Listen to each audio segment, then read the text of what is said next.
Hi, this is Rebecca Kelbert, and I wanted to go over the historical daycare cost data that I have.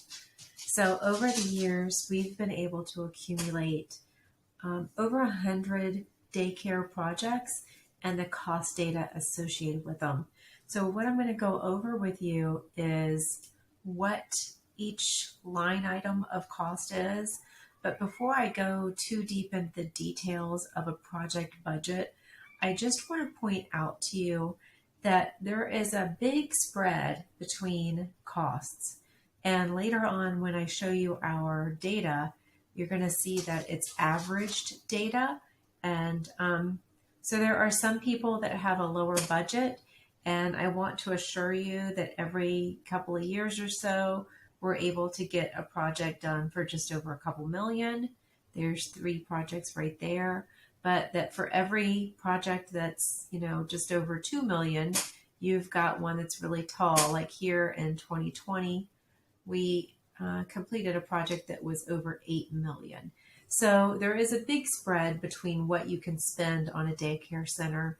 You can go very minimalistic and very inexpensive, or you can pull out all the stops and make it your dream facility. Either way is good by us. There's no difference one way or another, but I just want to point that out before we go into averages, because if you start looking at these averages and you see that they all average, right here in the $4 to $5 million range, well, if you know that you can't afford that, I don't want to kind of steer you away from the idea of developing a daycare center. I want to assure you it can be done for less. It's just a matter of making smart choices and sizing your facility to fit your budget.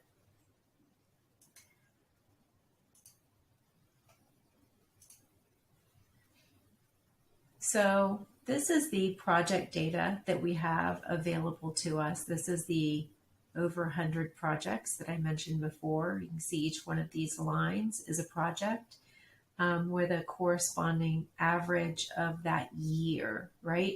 So the first 2 projects we did that were daycare centers were in 2014. Then we did a number in 2015, 2016, did even more in 2017. We did about 32 projects in 2018, and I have not accumulated that data. I skipped over it. Just out of a way to cope with how much time am I going to put into this information. So I know that I can connect the dots rather easily from 2016 to 2019, and 32 projects is a lot of data to input. So then we skip over to 2019, which I think is another 24 projects. And, the 2020 projects, we're not done tallying everybody up. So right now we have 9 completed that began construction in 2020. So the sheet that I'm going to flip over to next is each year's average is the data that we're going to be looking at. So it is averaged data.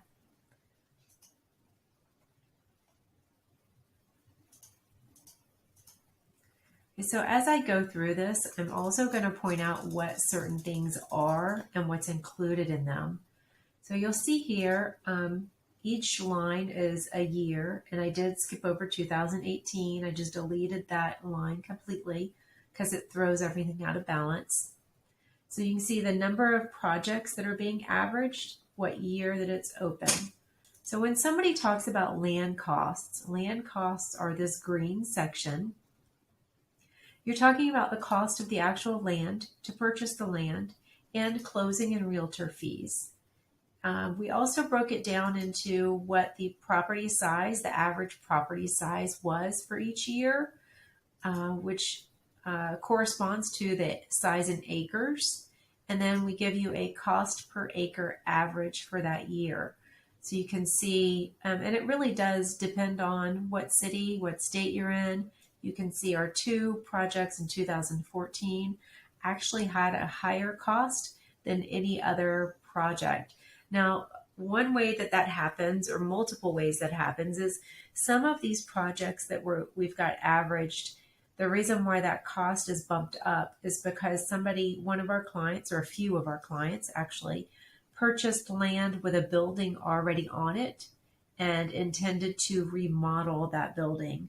So if you see that this cost per acre is really high in comparison to your area, the reason why is because it was not bare, undeveloped land that they were purchasing, but this also includes some purchases of entire buildings and facilities that were remodeled.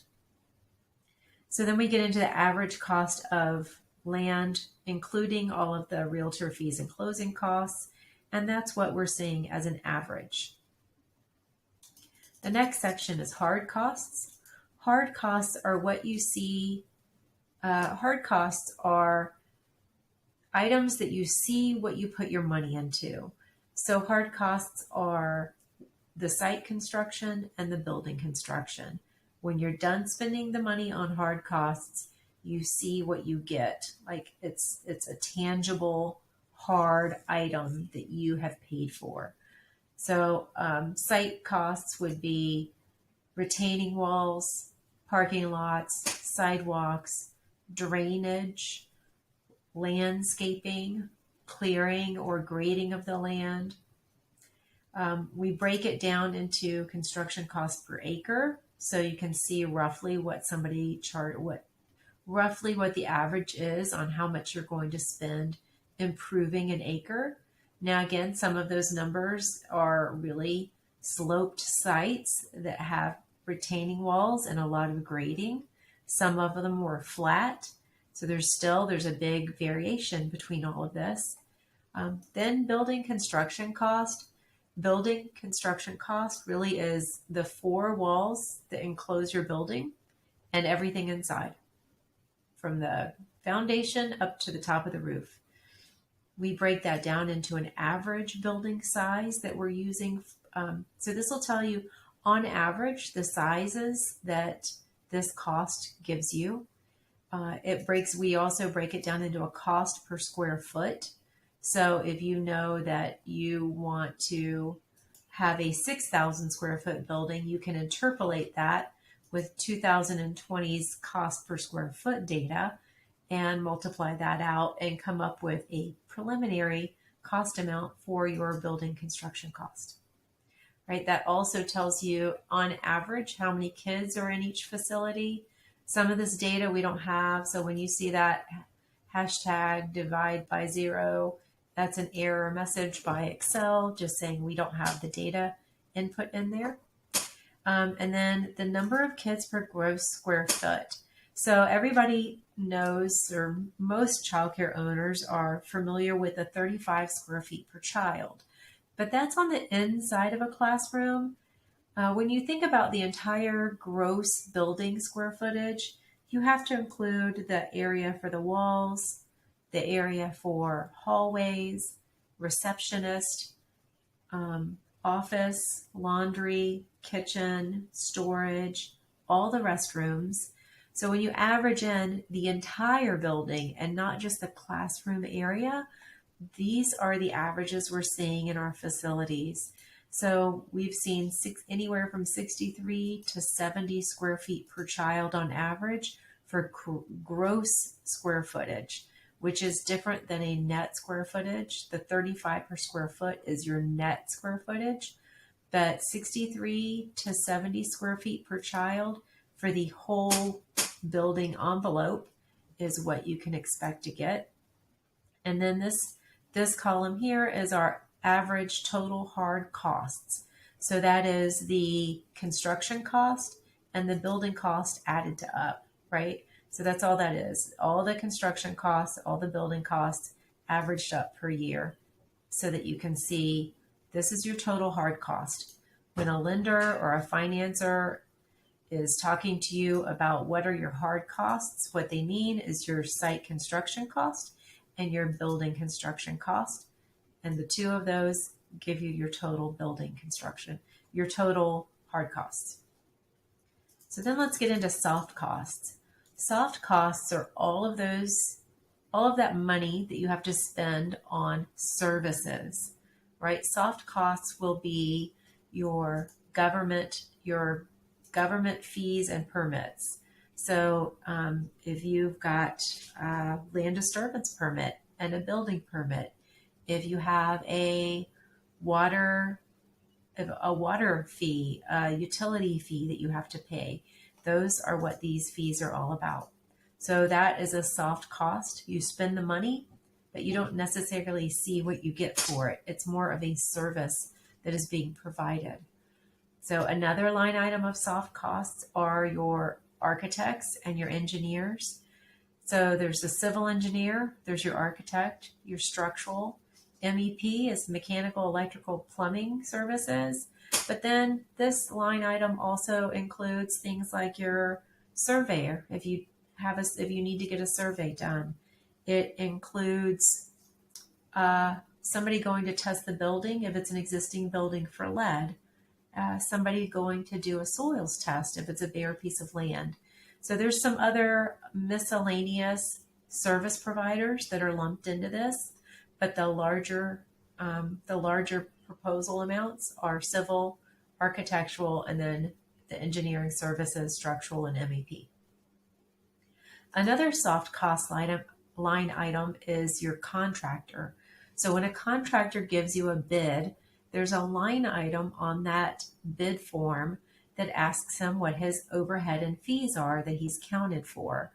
And that's what these amounts are. These are his overhead and fees. So his overhead is some staffing and management overhead, some administrative overhead, and the fees that he's charging for managing the project. So that's a soft cost as well. Once you've paid him that money, he's provided you a service, but you don't have a tangible thing from that service provided. So all of the soft costs added together are in each one of these line items. And you can see that they actually become quite a large percentage of your project. So back in 2014, soft costs ran around 40% of your project cost, whereas now they're up closer to 67% of your project cost. Then you get into your financing costs. That's your bank or your lender. So with that, what we do is we look at their overhead and fees. So what they're doing is they're applying a percentage of overhead and fee and interest to the loan amount that they're providing you. So because they're providing you a loan on both the hard costs and the soft costs, right? Both the building, the site, and everybody you've had to hire to make the project happen, because they're giving you a loan on that, that's where you get this larger number of both the soft costs and the hard costs added together. And then they give you interest rates and fees based on a percentage of that total loan amount that they're giving you. They roll their fees into your loan amount, which grows your loan to this. So this line item here on AH, this is actually the amount that you'll be getting a loan for. This is the loan amount that you would finance on average on a yearly basis. This is what we've seen happen. Whenever you take out a loan, you've got to put money down, right? You've got to put 20% down generally if it's an SBA loan. And then there's some other fees, generally I would say early on in the project or at the very end of the project, that you'll cover out of your own pocket. So when you go to do a project, you've got to have cash in your pocket in a bank account you and your business partners have put together, available for the down payment on the loan, right? The deposit on the loan, as well as I would say what you can call incidentals, right? So sometimes incidentals would be some early conceptual plans early on in the project. There could also be some small fees that were soft costs that you paid for out of pocket instead of having it rolled into the financing of the project. And then at the end of the project, there would also be maybe something that you wouldn't finance into it would be supplies for your classrooms.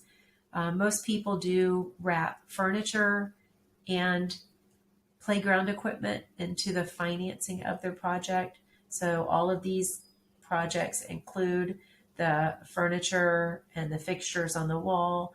It also includes the playground equipment. But there's still some incidentals.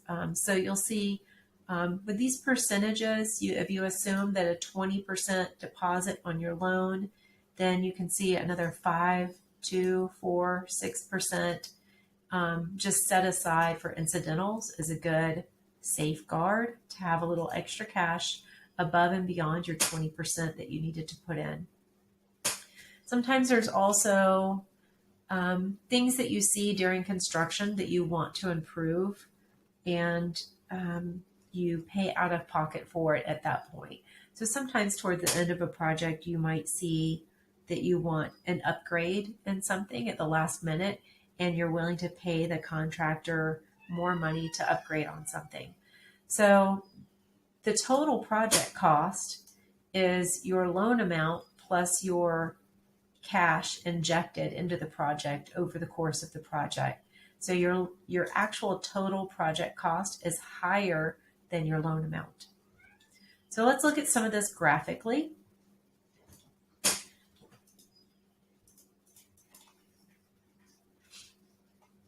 Right now, with this graph here on the right, this average total projects, or on the left, I apologize, this average total project cost, you can see the average project cost was a little over $3 million in 2014, and 15 it was right around the same range. 2016 it shot up really high into the 3.8 million, and it's kind of levitated in that cost range through 2020. Another interesting thing with cost breakdown is that in 2014, your land cost and your building and site cost, this yellow and green pie, were actually larger than half of your entire budget. The green is the cost of your land. The yellow are your hard costs, your building and your site construction costs. And then all of the soft costs and owner out of pocket was smaller than 50%. But what we're seeing trending now into 2020 is that your soft costs and your owner out of pocket, these three pies on the left, actually take up slightly over 50% of the entire project.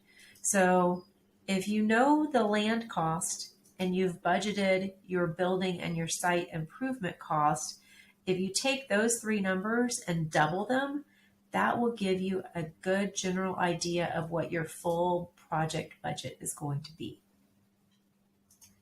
Another interesting breakdown is this is your, and then what we have here is a cost breakdown similar to the pie, but done in a bar graph so that you can see what has grown over time and what the general dollar amounts were for each line item on each year. It's really a lot easier to look at this graph than it is to go up to the table above. One final table that I wanted to show you just to graphically break things down is the breakdown of your soft costs. So the blue bars are your government fees, the orange bars are architect engineer fees, and the gray bars are your contractor fees, the contractor overhead. So it's a little shocking when you first hire architects and engineers to see how large of a fee they have. But when you think about the fact that architects and engineers start the project with you when you first are looking at land, and they stay with you the entire course of the project until you move into it after it's been built. And that process can be anywhere from on average 2 years, sometimes even longer. But just for an average daycare, let's just say for 2 years, right? That's 2 years of labor for this amount of percentage. And then your contractor fees actually are much higher for a smaller amount of time. Their style is more, they come in, they work hard for 6 months, and they get out and they get paid for that expediency. The government fees as well, you'll see The permitting and utility hookup fees are pretty high for utilities and for permitting, review, and inspections. That's a pretty high fee compared to the amount of labor that architectural and engineers put in and contractors put in. Anyway, I hope this clears up how much a childcare project costs. These numbers, you can pause the video anywhere that you want to focus on these numbers and kind of do a breakdown of your own. There's many ways you can go about it. So you can copy over you can copy over some of these line items and then create. There's a few different ways that you can really use this to your advantage. You can just look at it as far as, how much do you plan to spend on land? If it's more or less, and you know that your overall project is going to be more or less, then as well, you can come over here to your building size. You can work backwards from the number of kids that you want to have in your building, which will tell you how many square feet that you want. So say you want 100 kids instead of 205. So that means times 70, you're going to need about a 7,000 square foot building. So if you come back over here, if this was a 13,000 square foot building, then roughly half that size is going to be roughly half that cost. So there's a lot of interpolating that you can do with this data. As well, another way you can back into things is how much cash do you have? How much cash do you and your business partners have among you to invest in this project? So, if you've got this amount of money, then this is the amount of project that you can afford. And that project on average has how many children in it, right? So you can go from that way. You can look at what your cash available is and back into the size of building that you can afford and the amount of money that you can spend on land. It's just about crunching the numbers. There's no wrong or right answer. This is just historical data to give you a head start on planning the finances of your project. All right, so if you need more help from us, please email me at rebecca@calvertdesign.com. Thanks.